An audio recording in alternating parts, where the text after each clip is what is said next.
I think the companies that are really good at sales, are really good at their workmanship, are going to do fine. And all the other tangential businesses, whether it's insulation, whether it's making your house more efficient, is really good for the economy and at the end for the world, because it's going to actually, we're using less fossil fuels. That investment is going to pay off in multiples for you, not only just because you're going to get a more accurate picture of really what your business is doing, but it'll make your business more valuable when you sell it.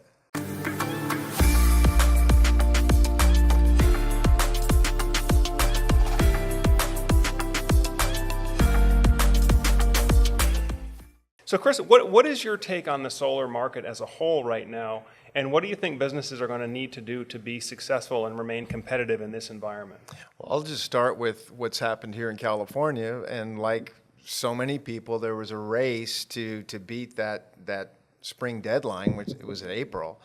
And so I have a feeling a lot of the solar installers have done really well the last probably half year or so.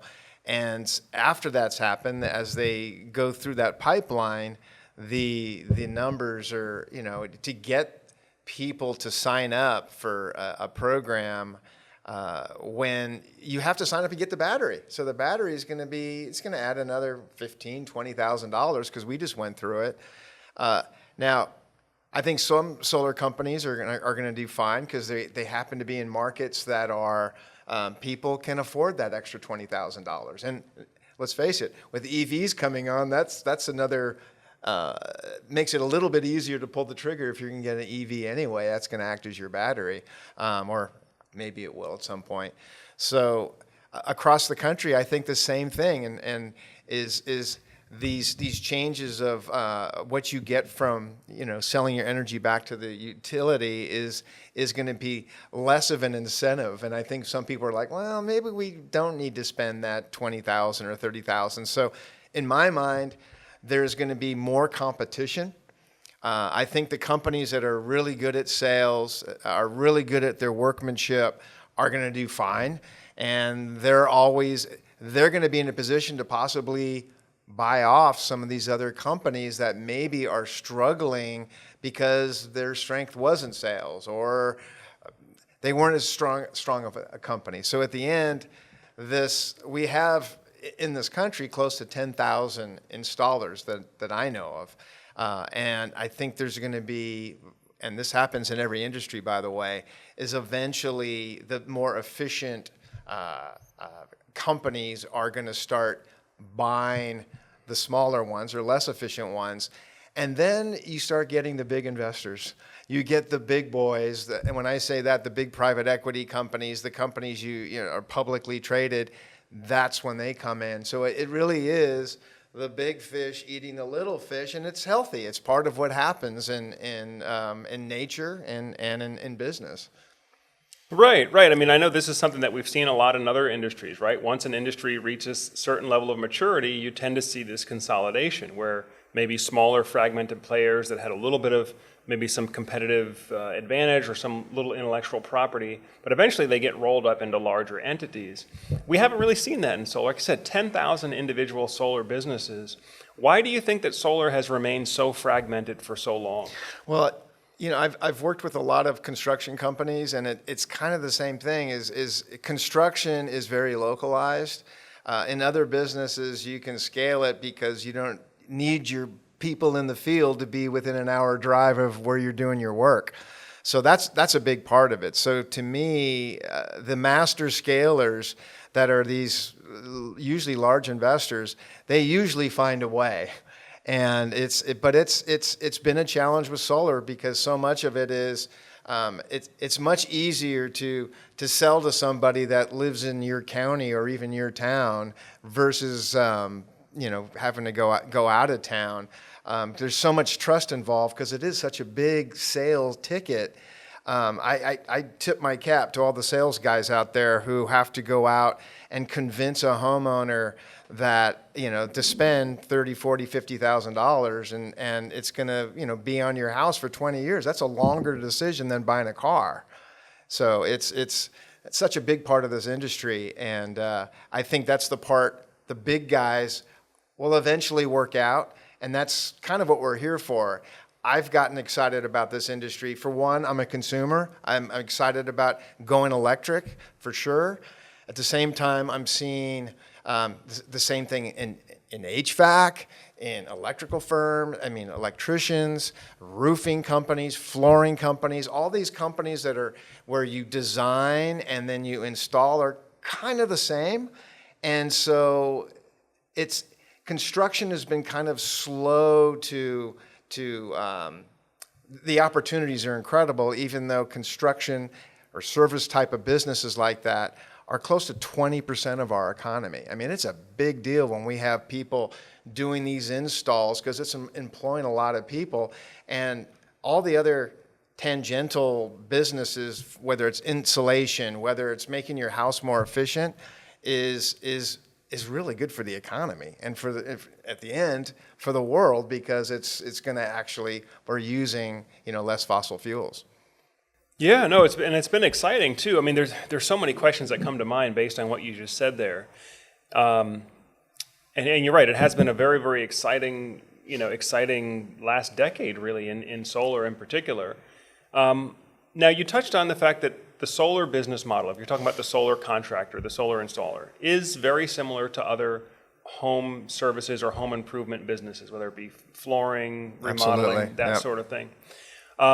One question that comes to mind is, why do you think that particular business model or that particular business category historically has not been very popular with venture capital or high growth investors? Typically in construction, so much of the business is usually like a general contractor. It's his relationship with getting business. And when you take that piece out, it's too big of a part of the business that they can't really replace. They don't want to be construction workers themselves.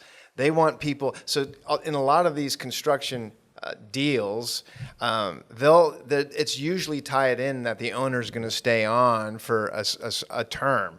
Could be 1 year, 3 years. I mean, the investors would love for him to stick around for 10 years quite often, but they're not going to. That wouldn't make sense, really.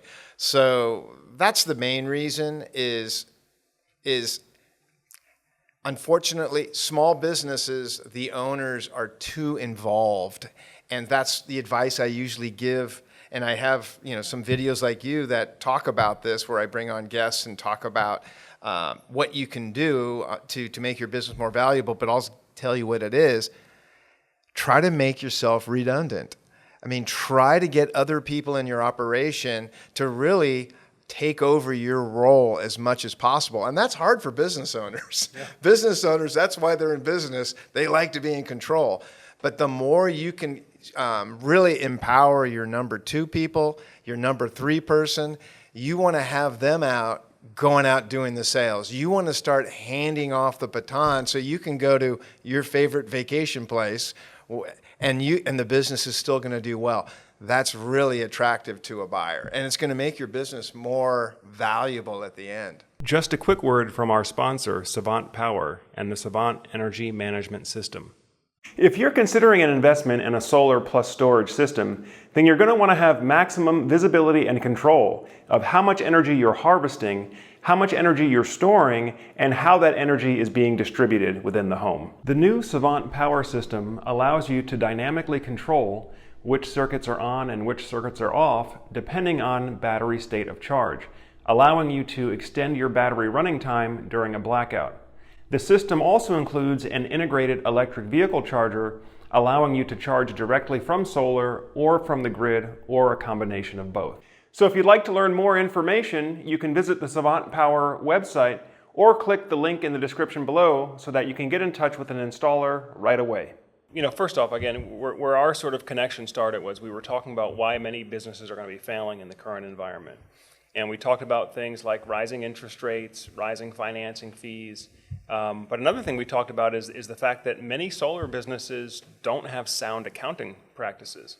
And so many of the businesses that may think they're doing well, if all they've known is a constant growth environment, many of these businesses may be on shaky ground, or many of them may actually be losing money at the end of the day once proper accounting principles are applied. So let's start there. Why is it so important to have proper accounting principles and practices for a successful solar business, or for any successful business? For any business? So it's very similar. If even for the people who are watching or who aren't in the business, if you have to get a loan from the bank, what the bank makes you have to go through. They want to know that if you can't pay off your loan, that they're going to have some kind of security that's going to back that up. So for a business, if you don't have a lot of equipment as security or real estate, then your security is your earnings. And so let's face it, it can be fairly easy to play around with your books. So it doesn't matter what kind of business I'm selling. The first thing that I'm interested, I will get, because I'm going to work with the owner and deciding or creating the valuation for them, the value of their company. It starts with, what's your tax return showing? What's your top line that you're paying the government? What's the profit for the government? And then we're also getting another set of books, which is your profit and loss. The profit and loss is your internal books. What's really happening? So you got what you report to the government and what your profit and loss is. Ideally, they're pretty darn close. That would make it a lot easier.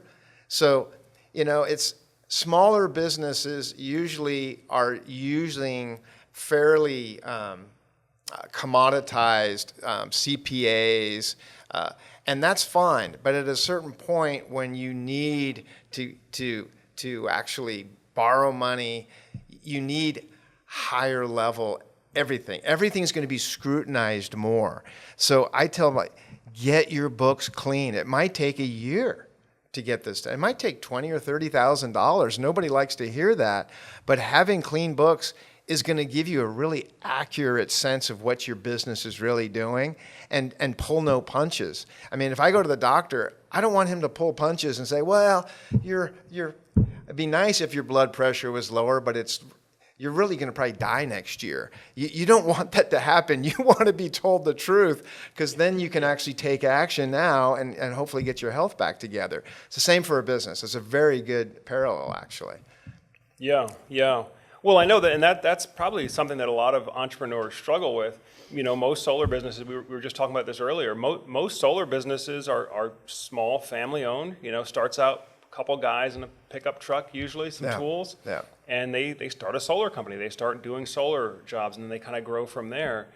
And so, because I can even remember back when I started as a contractor, there's this feeling of, well, I can't really afford the best lawyer right now. I can't really afford the best accountant right now. I got to just kind of get something going. What do you think is the proper stage for the contractor to take a step back and say, okay, the business is a real business now. Now it's time to actually get proper accounting practices in place. It was great during the startup phase that you kind of fumbled through things maybe on your own, or with the help of a low cost, maybe, a friend of a friend type of thing, accountant helps you out. At what point, though, is it proper to go to real professional accounting in your contracting business? Yeah, that's a great question. And I don't know the exact number, whether it's when you're making $1 million or $1.5 million, but that investment is going to pay off in multiples for you, not only just because you're going to get a more accurate picture of really what your business is doing, but it'll make your business more valuable when you sell it, for sure. So I'm going to say, a good accounting firm, I just go out and interview some. I'm just going to say that. Your whole life you've been building this great business. And kind of what our role is as, I'll call myself a business broker or a mergers and acquisitions advisor or consultant, is going in, and because we have contacts with people everywhere from the wealth advisors for when you do cash out and you're hopefully making a lot of money and what to do with your money. We got tax accountants that we're referring to help you, be the most efficient as you possibly can when it's time to pay the government, but also lawyers that are specialized, just like you're specialized in running your business. These are specialists in what they do for either exiting a business, running a business, and they're worth paying. Whenever I go into a business owner, I say, look, you're the quarterback. All these guys, they're your offensive line. They're protecting you from getting slammed in the back at some point. So it's worth paying for a good, left side tackle, because that's where they're going to come and get you. So that tackle might be your corporate lawyer who's going to help you, come up with the right contracts and warranties and scrutinize all that stuff. But your tax people and the team that's going through your books, QuickBooks or whatever you're using, they're worth paying that $5,000 or $10,000 a year for a smaller business, because you're just going to get a much clearer picture of what your business is doing and where you can go. You're probably going to, these are advisors. I mean, these are advisors to say, hey, can I buy another company? Hey, what should I do to shelter some of my money from having to pay the government? Should I buy a bunch of equipment? At some point, you can let go and let true professionals help you make those good decisions, because a business owner can't be, great at everything. So learn where your weaknesses are and hire a pro, because that's what they went to school for, and hopefully have 10 or 15 years experience under their belt. Absolutely, absolutely. Yeah, no, it's so important. I mean, that was one of the things that we said in that previous interview as well. Was I think it was Cody that mentioned that the number one reason solar businesses fail is improper accounting. They just don't know. They just don't know where they are with their numbers. And so it's very easy, and I know from personal experience, it's very easy to see your sales growing month after month, quarter after quarter, but not know whether you're actually making money or losing money at the end of the day, because your accounting's not right? You see your bank account's growing, but you don't really know how that all works through the entire business model. All right. I hope you're getting some great value from today's video content. Now, if you would like to have your product or your business or technology featured on the Solar Surge channel, feel free to reach out to us at the link below so you can set up a call with our media team to talk about your marketing goals and how Solar Surge can help you get there. Solar Surge is the leading online community in the U.S. residential solar and energy storage space. And so if you'd like to get your product, business, or technology in front of our audience, we can help you do that. Again, feel free to reach out to our media team at the link below or email media@solarsurge.net.